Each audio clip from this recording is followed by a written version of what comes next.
encore la Révolution mondiale. Les triomphes simultanés du bolchevisme à Moscou et du sionisme à Londres, la même semaine de 1917, furent des événements distincts seulement en apparence. On a montré l'identité de leur source originelle dans un chapitre précédent, et les hommes cachés qui promouvaient le sionisme via les gouvernements occidentaux soutenaient aussi la Révolution mondiale. Les deux forces accomplissaient les principes corrélatifs de la loi antique, entre guillemets, terrasse et détruit, règne sur toutes les nations. L'une détruisait à l'est et l'autre gouvernait secrètement à l'ouest.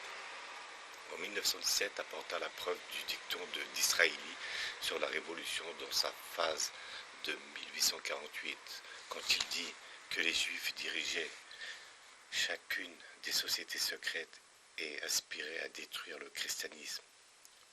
Le groupe dirigeant qui est apparu en 1917 était si principalement juif qui peut être qualifié de juif. La nature de la force instigatrice devint alors une question de fait historique, et non de nouveaux débats polémiques. Elle fut davantage identifiée par ses actes. Le caractère de cette toute première promulgation, une parodie symbolique du christianisme et une marque spéciale de paternité délibérément donnée au meurtre du monarque, tous ces points portaient les traits d'une vengeance talmudique. Au cours des 4 années qui ont passé, de grands efforts ont été faits pour supprimer la connaissance publique de ce fait, qui a été définitivement établi par des reproches non séquentiels envers quiconque revendique le droit de débattre de l'histoire. Par exemple, en Amérique, dans les années 1950, un auteur juif compétent et respecté à sa juste valeur, M. Georges Sokolski, en critique d'un livre précédemment cité, écrivait, ouvrez les guillemets, « Il est possible de le lire sans atteindre à la conclusion que les professeurs Beatty cherchent à prouver que le communisme est un mouvement juif. Concernant la direction, il le fut pendant une longue période avant 1917. Quant à plus tard et à la situation actuelle, les chapitres suivants examineront les preuves. Ce ne fut pas une conspiration de tous les juifs, mais la Révolution française, le fascisme et le national-socialisme ne furent pas non plus des conspirations de tous les Français, Italiens ou Allemands. La force d'organisation et la direction furent tirées des régions juives de la Russie, sous contrôle talmudique. En ce sens, le communisme fut manifestement juif de l'Est.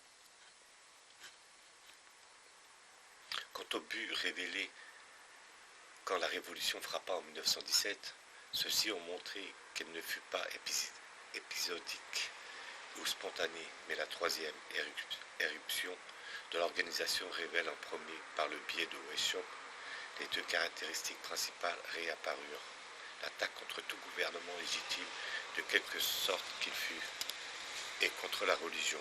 Depuis 1917, la Révolution mondiale a dû rejeter l'ancien prétexte de n'être dirigée que contre les rois ou le pouvoir politique des prêtres. Une autorité de cette période savait cela et l'affirma dans la traduction d'Edmund Burke et John Robinson, de George Washington, Alexander Hamilton et Disraeli. M. Winston Churchill écrivit, ouvrez les guillemets, il semblerait presque l'évangile du Christ et l'évangile de l'Antéchrist aient été destinés à être originaires du même peuple, et que cette race mystique et mystérieuse ait été choisie pour les manifestations suprêmes à la fois du divin et du diabolique, de l'époque de Spartacus, Weishaupt, à celle de Karl Marx, jusqu'à Trotsky, Russie, Béla Kun en Hongrie, Rosa Luxembourg, Allemagne et Emma Goldman, États-Unis. Cette conspiration mondiale pour le renversement de la civilisation et pour la reconstitution de la société sur la base d'un arrêt de croissance, d'une malveillance envieuse et d'une égalité impossible s'est développée sans interruption. Elle a joué ainsi qu'un auteur moderne, Madame Nesta Webster, l'a si habilement montré un rôle définitivement reconnaissable dans la tragédie de la Révolution française. Elle fut le mobile principal de chaque mouvement subversif au cours du XIXe siècle. Et maintenant, enfin, cette bande de personnalités extraordinaires de la pègre des grandes villes d'Europe et d'Amérique a saisi le peuple russe par les cheveux et est devenu pratiquement le maître incontesté de cet énorme empire. Il n'est aucun besoin d'exagérer le rôle joué dans la création du bolchevisme et dans la provocation de la révolution russe par ces juifs internationaux, et pour la plupart athées et sataniques. Il est certainement très grand. Il dépasse probablement tous les autres. C'est la dernière déclaration sincère que j'ai pu découvrir d'un homme public majeur sur cette question. Après elle, l'interdiction du débat public tomba et un grand silence s'ensuivit, qui continue à ce jour. En 1953, M. Churchill refusa la permission requise sous la loi anglaise qu'un photostat de cet article soit fait. Illustrated Sunday Herald du 8 février 1920, sans en dire la raison. Le fait établi concernant la direction juive était un savoir d'une importance suprême, et sa suppression postérieure, là où le débat public aurait été thérapeutique, produisit d'immenses effets en ce qu'elle affaiblit l'Occident. La formule de toute politique nationale raisonnable devint impossible quand de tels éléments majeurs de connaissance sont exclus du public. C'est comme si l'on jouait au billard avec des queues tordues et des pales elliptiques. Son succès, à cet égard, plus que toute autre chose, montre la force de la conspiration, comme dans la période précédente. Des M. Robinson, Barruel et Morse. À l'époque, les faits étaient disponibles. Le livre blanc du gouvernement britannique de 1919, Russia numéro 1, à collection of Report on Bolchevism, citait le rapport envoyé à M. Balfour à Londres en 1918 par le ministre des Pays-Bas à Saint-Pétersbourg. M.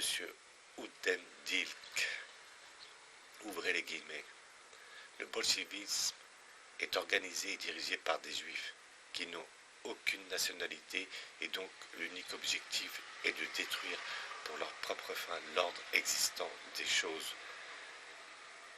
L'ambassadeur des États-Unis, M. David R. Francis, rapporta de la même façon.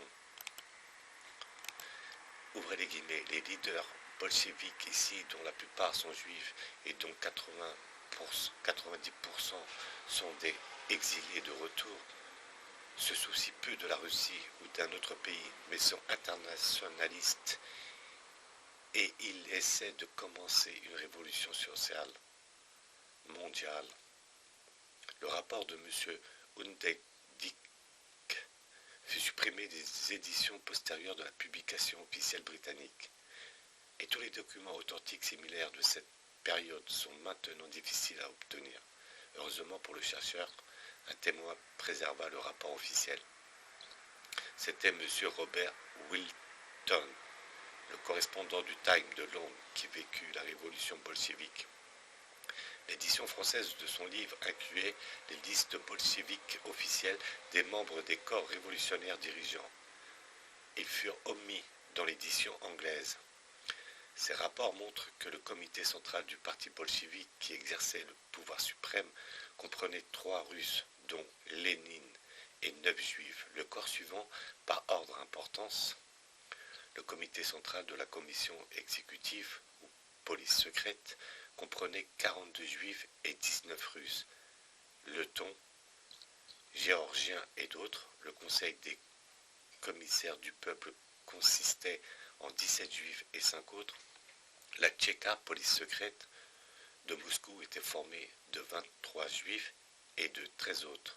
Parmi les noms de 556 hauts fonctionnaires de l'État bolchevique officiellement publiés en 1918 et 1919 se trouvaient 458 Juifs et 108 autres. Parmi les comités centraux de petits groupes des partis censément socialistes ou autres partis non communistes durant cette première période, le semblant d'opposition était autorisé pour tromper le peuple, habitué sous le tsar au parti d'opposition. Se trouvaient 55 juifs et 6 autres.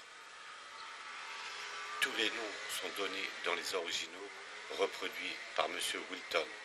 Entre parenthèses, la composition des gouvernements bolcheviques de courte durée à l'extérieur de la Russie en 1918 en 1919, à savoir ceux de Hongrie et de Bavière, étaient similaires. M. Wilton fit un grand effort ingrat pour dire aux lecteurs du journal ce qui se passait en Russie. Brisé, il vécut seulement quelques années de plus et mourut dans la cinquantaine.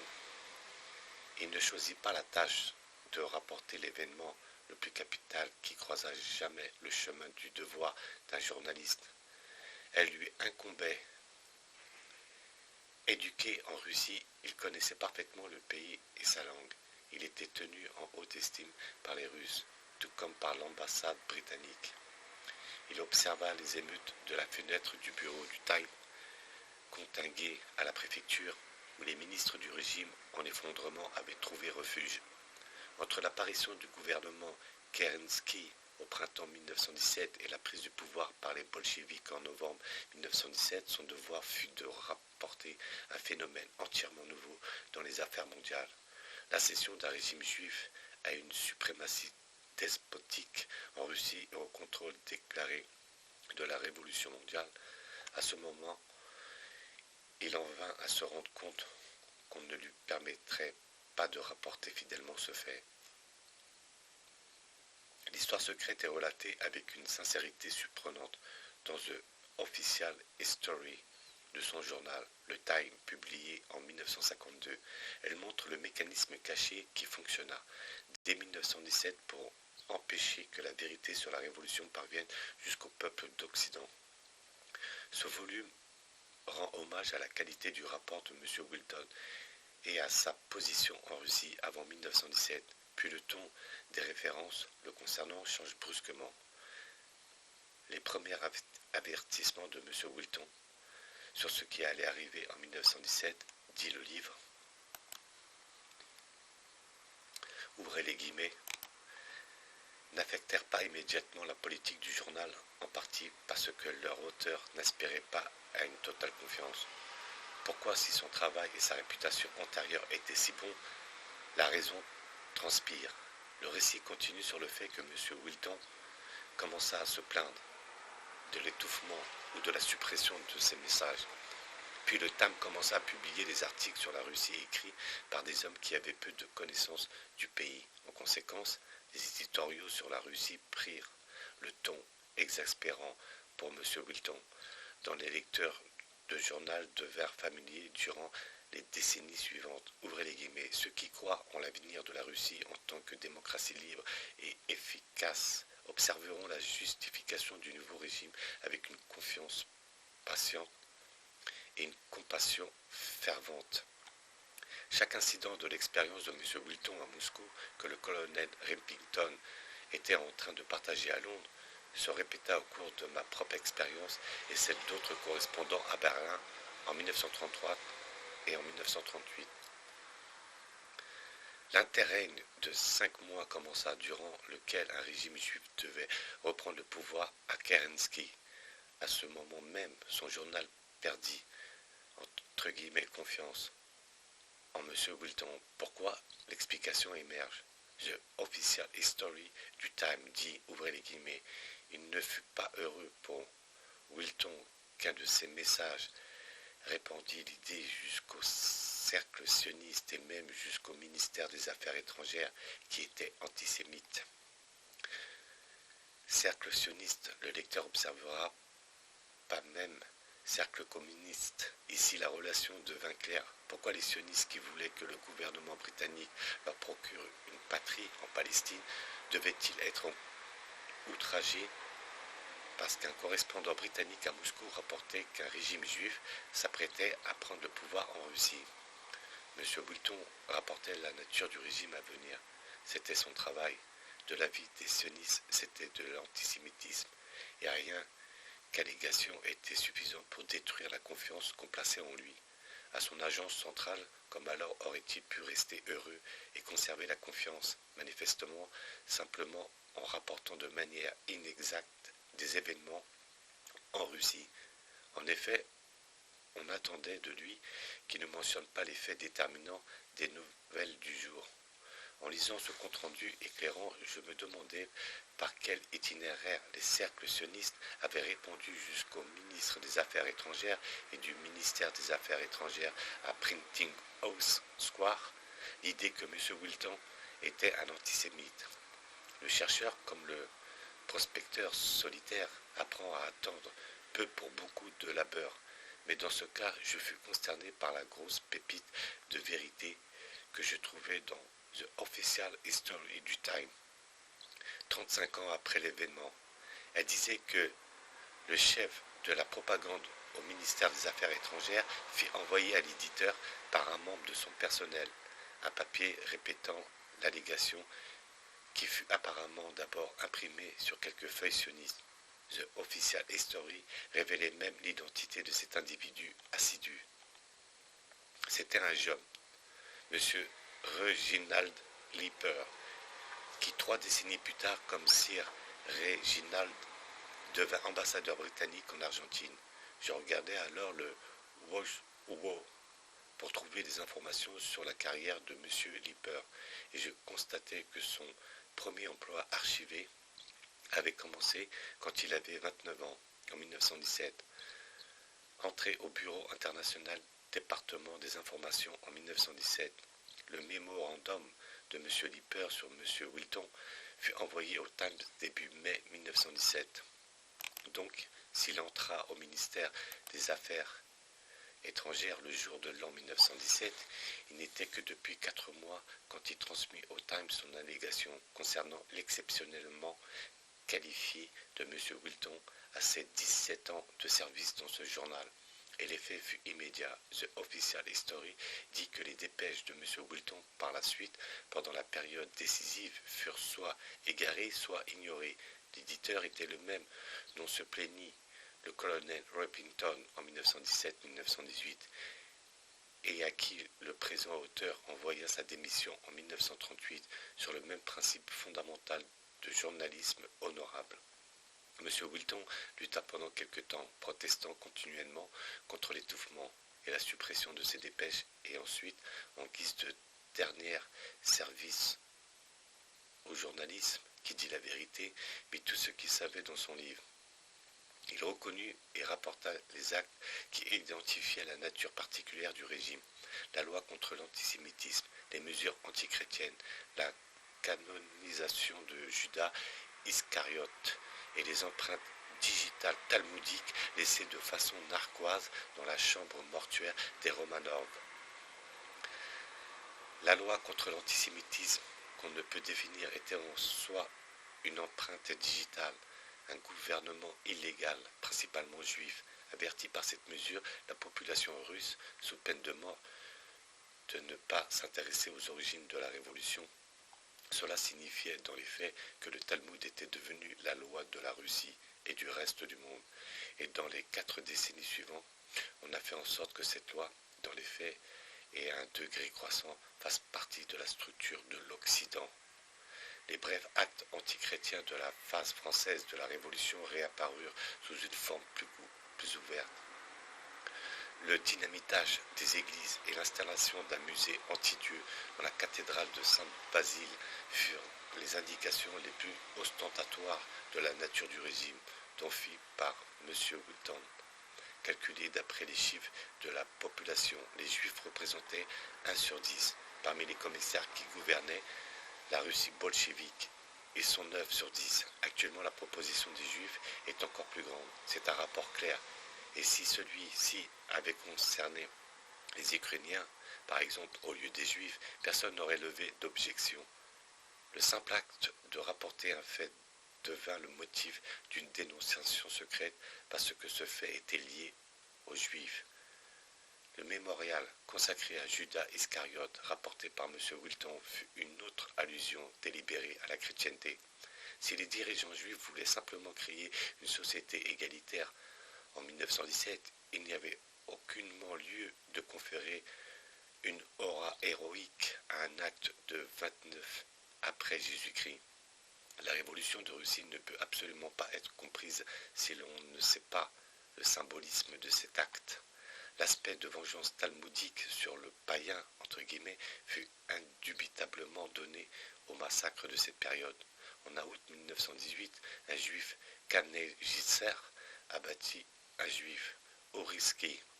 Là-dessus, un juif, Peter, à la tête de la Tchéka de Petrograd, ordonna qu'une terreur de masse soit exercée sur les Russes, et un autre juif, Zinoviev, exigea que 10 millions de Russes soient annihilés. Le livre blanc du gouvernement britannique sur le bolchevisme, 1919, rapporte le massacre des paysans russes qui suivit. De loin, l'acte le plus significatif fut la forme donnée au meurtre de la famille Romanov.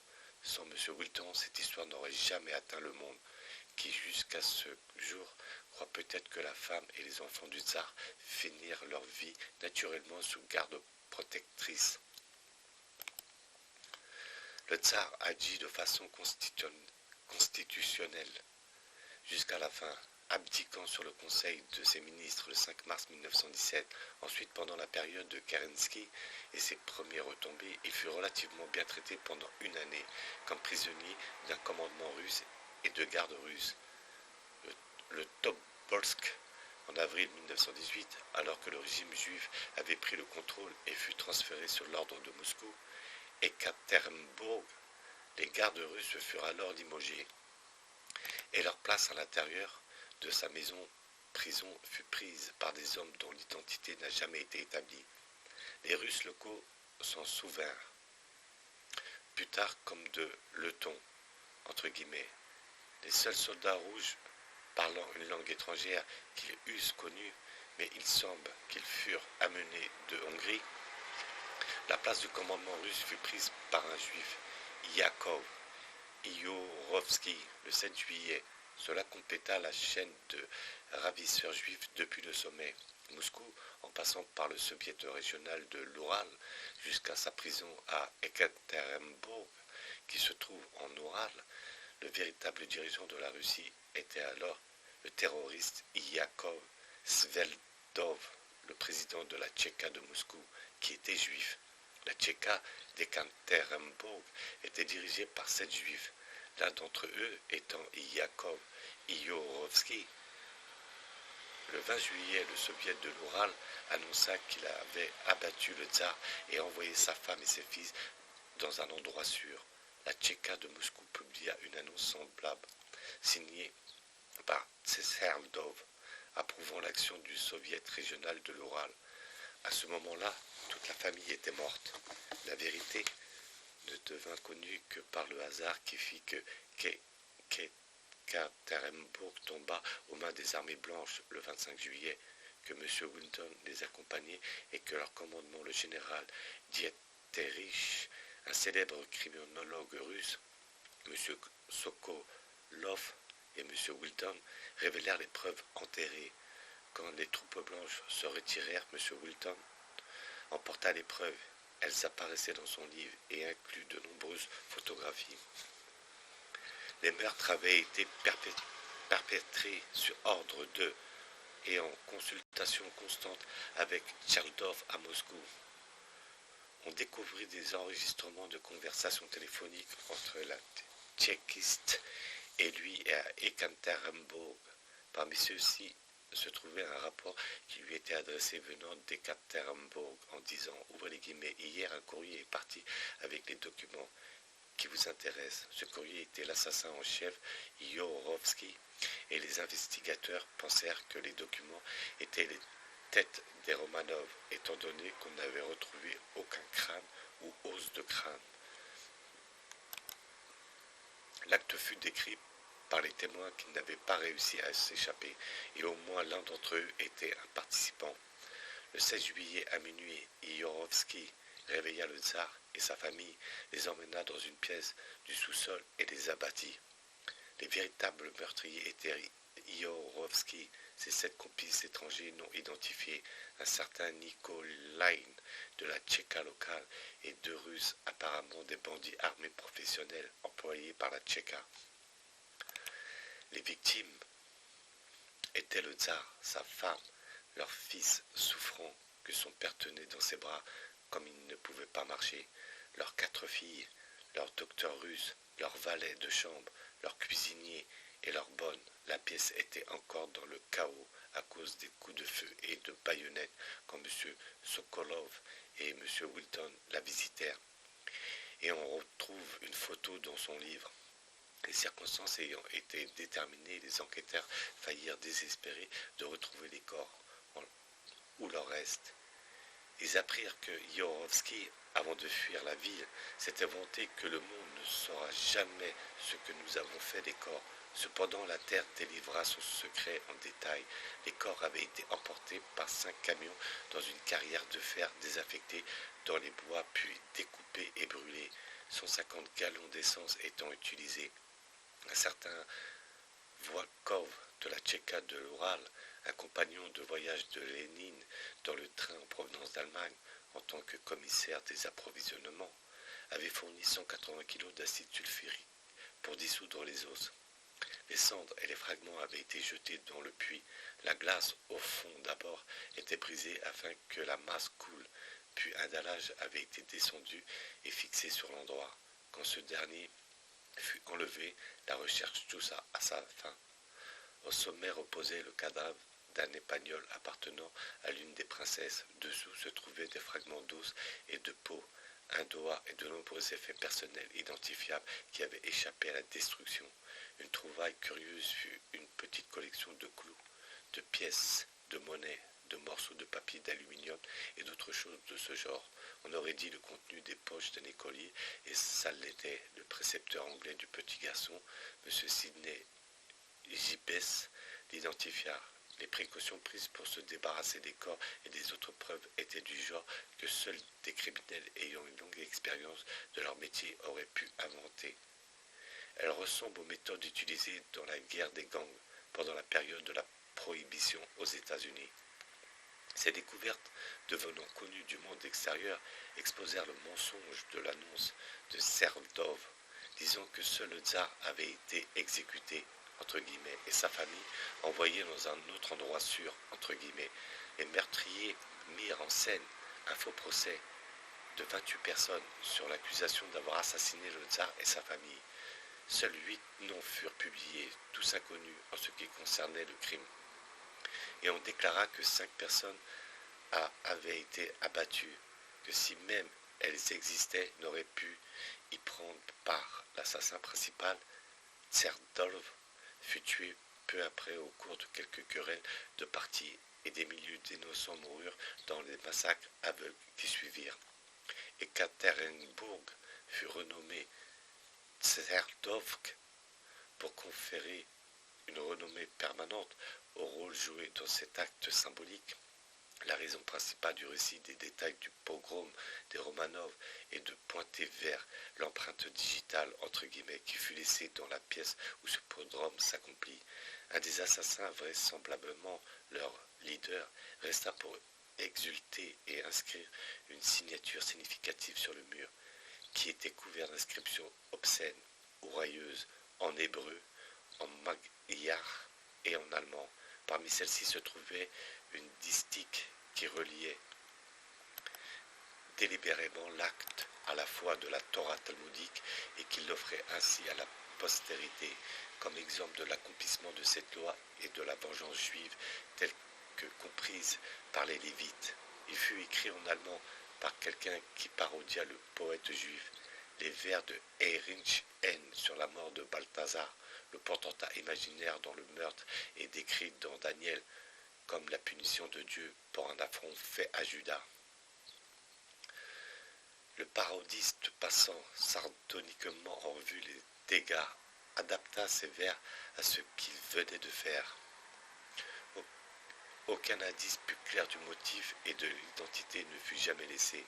La révolution n'était pas russe, l'éruption fut provoquée en Russie, mais la révolution avait partout ses amis en nos lieux.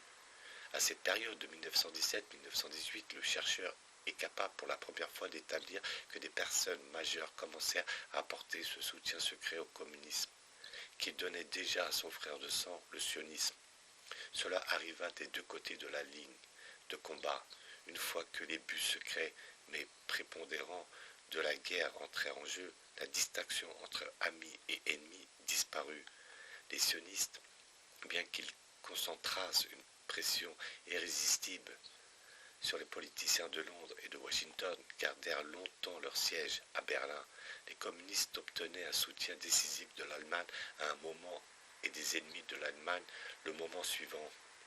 Par exemple, quand la guerre de 1914-1918 commença, l'Allemagne se mit à renvoyer en Russie des Russes aux tendances révolutionnaires qui en Allemagne étaient des détenus, avec de l'argent et des passeports afin qu'ils puissent provoquer des troupes chez eux. L'ambassadeur de Gérard à Berlin, à M. Hauss, M. Robert Wilton dit que la décision de fomenter la révolution en Russie fut prise formellement à une réunion de l'état-major allemand et autrichien à Vienne vers la fin de 1915. Le chef de l'état-major allemand, le général Ludendorff, le regretta plus tard. Ouvrez les guillemets, en envoyant Lénine en Russie, notre gouvernement assuma une grande responsabilité. D'un point de vue militaire, son voyage était justifié, car la Russie devait faire profil bas, et notre gouvernement aurait dû veiller à ce que nous ne soyons pas impliqués dans sa chute. Cela pris comme un cas isolé pouvait être une simple erreur humaine, ce qui semblait être une manœuvre militaire censée produisit des conséquences politiques catastrophiques non prévues quand elle fut réalisée. Mais quelques explications peut-on trouver pour des politiciens américains et britanniques dont le principe premier militaire et politique aurait dû être de soutenir la Russie et qui pourtant soutinrent les révolutionnaires étrangers qui firent adopter un profil bas à la Russie. J'ai déjà cité l'éditorial sur la Révolution.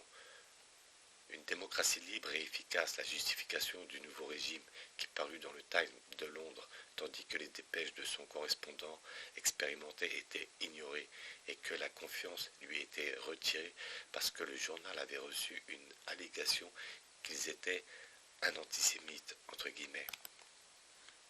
De l'autre côté de l'Atlantique, le vrai dirigeant de la République, M. Hauss, confiait à son journal des sentiments semblables. Pour lui, les révolutionnaires étrangers passaient en Russie clandestinement en période de guerre depuis l'Occident. Cette bande de personnalités extraordinaires de la pègre des grandes villes d'Europe et d'Amérique, M. Churchill était d'honnêtes réformateurs agraires.